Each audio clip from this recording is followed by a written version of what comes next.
अस्सलाम वालेकुम मेरी प्यारी बहनें, कैसी हैं आप सब। उम्मीद है आप सब ठीक होगी। मैं भी ठीक हूँ आपकी दुआओं के साथ। तो आज हम बहुत ही मज़े की और लजीज रेसिपी लेकर आए हैं जो कि गाजर का हलवा एक हम मुनफरद तरीके से पका रहे हैं, और आपको मैं आज उसी के बारे में एक बहुत ही अच्छी खास टिप दूंगी। और जो हमारी बहनें कहती हैं कि हम थक जाती हैं गाजर का हलवा बनाते हुए, तो उनके लिए एक ख़ास टिप ये है कि हमें इनको कद्दूकश नहीं करना पड़ेगा।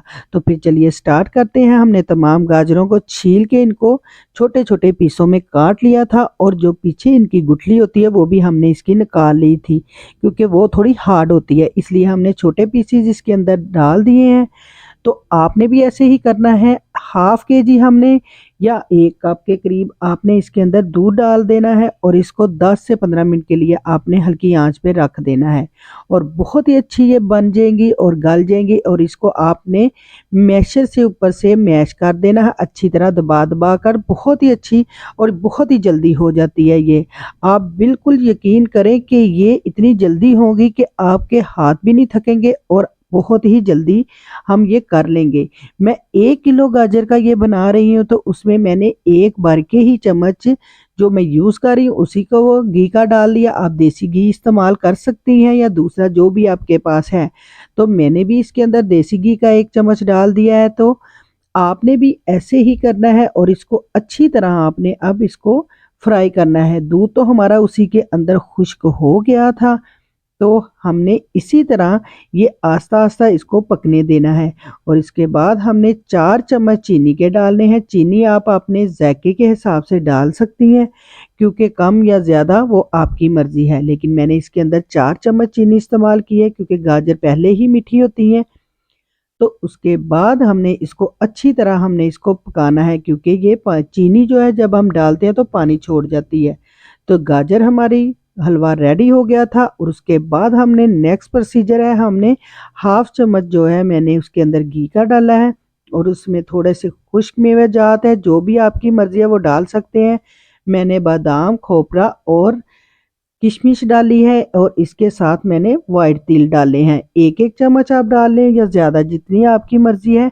तो ये मैंने हल्के से इसको सिर्फ एक आधा मिनट के लिए इसको हल्की आंच पर सोते करना है, ताकि इसका जो गीलापन है वो ख़त्म हो सके और क्रंची सा हो सके। नट्स हमारे फ्राई हो गए हैं, तो उसको मैंने अलहदा से बर्तन में निकाल लिया, और फ्राई पैन मैंने हाफ के जी जो है दूध इसके अंदर शामिल कर दिया, और इसके अंदर मैंने 2 छोटी सब्ज़ इलायची डाल दी है, और इसको हमने बॉयल होने के लिए रख देना है। और उसके बाद मैंने 2 ब्रेड के स्लाइस लिए। आप वाइट ब्रेड भी ले सकते हैं, मैंने ब्राउन ब्रेड ली है, और उसकी मैंने साइड जो है ना वो उतार ली थी, और उसका मैंने बहुत अच्छा सा इसको क्रश कर लिया था ग्राइंडर में। और आपने भी इसी तरह करना है। और इसके अंदर बॉयल हमारा दूध हो गया था, उसी के अंदर हमने ये डाल दिया है, और बहुत अच्छा सा हमने इसको इसके अंदर पकाना है। तकरीबन हमारे 5 से 10 मिनट लगेंगे, और बहुत अच्छा सा ये हमारा पक जाएगा, और इतनी अच्छी सी ये खीर बन जाएगी। इसके अंदर उसके बाद हमने 1 कप के करीब खोए वाली बर्फ़ी डाल दी है। आप खोया भी डाल सकते हैं, खुश्क दूध भी इसके अंदर शामिल कर सकते हैं, लेकिन मैंने बर्फ़ी थी तो बर्फ़ी डाली है। वो बहुत ही अच्छा इसका जायका आया है, क्योंकि ये खोए वाली बर्फ़ी थी, तो इसमें भी मीठा था, इसलिए हमने इसके अंदर मीठा बहुत ही कम इस्तेमाल करना है। और हमने तकरीबन इसके अंदर 2 से 3 चम्मच चीनी के डाले, और इसको अच्छा सा पकाया। जितना अच्छा ये पकेगा उतना अच्छा ये बन जाएगा। बहुत ही अच्छी ये खीर बनेगी, और आप यकीन करें कि इतनी लजीज और शानदार है कि आप अकेले भी इसको खाएंगे तो आप कहेंगे वाह वाह कैसी मज़ेदार खीर है। तो इसके अंदर हमने जो ड्राई फ्रूट थे वो भी हमने इसके अंदर डाल दिए, जो हमने सौते करके रखे थे। तो इसको अच्छी तरह हमने 5 से 10 मिनट पकाना है, ताकि ये जब इसके अंदर से बबल शुरू हो जाए तो आपको पता चल जाता है कि ये पकना शुरू हो गई है।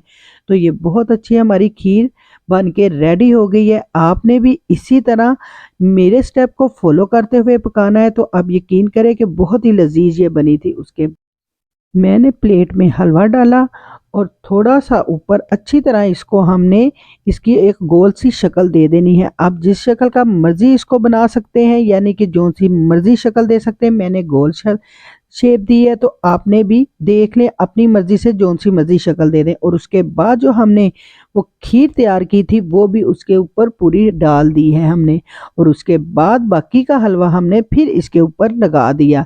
इसी तरह आपने भी इन स्टेप को फॉलो करते हुए अपनी बहुत ही अच्छी ये डिश सजानी है, ताकि आपकी ये डिश बहुत ही अच्छी और लजीज नज़र आए और मज़ेदार नज़र आए। तो आपने भी ऐसे मेरे स्टेप को फॉलो करना है। तो उसके साथ हमने कुछ अंडे बॉयल किए हुए थे वो भी हमने साथ लगा दिए। अगर आपको मेरी थोड़ी सी भी ये रेसिपी अच्छी लगी है तो प्लीज़ मेरे चैनल को लाइक करें, सब्सक्राइब करें और आगे दोस्तों को शेयर करें। तो इसी के साथ ही मैं आपसे इजाज़त चाहती हूँ, फिर मिलेंगे अगली रेसिपी के साथ। तब तक के लिए अल्लाह हाफिज़।